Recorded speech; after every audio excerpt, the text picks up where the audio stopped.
Coucou chez vous, j'espère que vous allez bien. J'ai pensé à vous montrer vite fait bien fait une recette de gratin de saison en rentrant du travail que vous pouvez faire, ça prend franchement pas beaucoup de temps avec ce que vous avez à la maison. Je vais vous montrer les ingrédients que j'ai mis et ça va vite après, direct dans le four. Les enfants vont manger ça avec de la salade et du pain grillé à l'ail.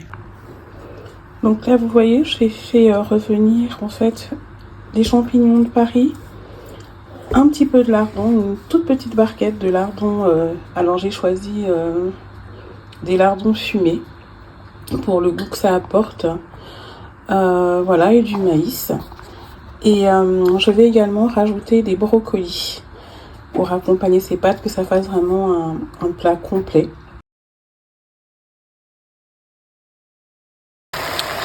En plus d'un poivre noir, j'ai mis quelques tours de moulin C5B qui apporte un très bon goût aussi au gratin. Alors ce type de gratin, normalement je l'ai fait avec des macaronis, mais là j'avais un fond de farfalle, donc ça fait un duo de pâtes. Le petit truc en plus, c'est que je vais mettre de la vache qui rit pour apporter un peu plus d'onctuosité, vu que j'ai pas du tout envie de faire de béchamel, c'est trop riche. Donc voilà, en plus du cheddar, c'est ce que je vais mettre et c'est déjà bien complet. Et sinon, vous pouvez faire le même type de gratin si vous le souhaitez avec de la béchamel maison, c'est quand même meilleur. Et voilà le gratin avant d'aller au four. Alors ce que je fais en fait, c'est que je mets d'abord une couche de pâte avec les légumes, etc. Je mets la crème, je mets du fromage et je remets une autre couche de pâte avec les légumes, enfin voilà, le même processus. Et je mets du gruyère par-dessus. J'ai pas voulu mettre de la chapelure, parfois je mets de la chapelure, mais là j'ai pas voulu.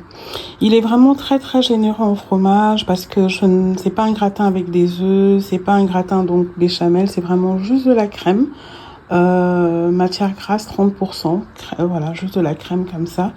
Et les fromages, c'est ce qui apporte l'onctuosité, pardon. Donc voilà, direction four. J'ai oublié de vous montrer, c'est cette huile d'olive que j'utilise, que je mets donc dans la cuisson des pâtes. J'ai fait cuire les pâtes dans de l'eau avec de l'huile d'olive, des feuilles de laurier et un bouillon de légumes pour que ce soit bien assaisonné. Et voilà pour ce que donne ce gratin de pâtes aux légumes. C'est un gratin hyper onctueux, pas besoin de béchamel hein, comme je vous l'ai expliqué. Et il y a de la crème à l'intérieur. Excusez-moi, j'avais mis autre chose au four. Il y a de la crème à l'intérieur, donc il est onctueux, il n'est pas sec. Je vous rappelle qu'il y a donc des brocolis, du maïs, des lardons, des champignons, plus le duo de pâtes. Et donc l'accompagnement de la salade verte.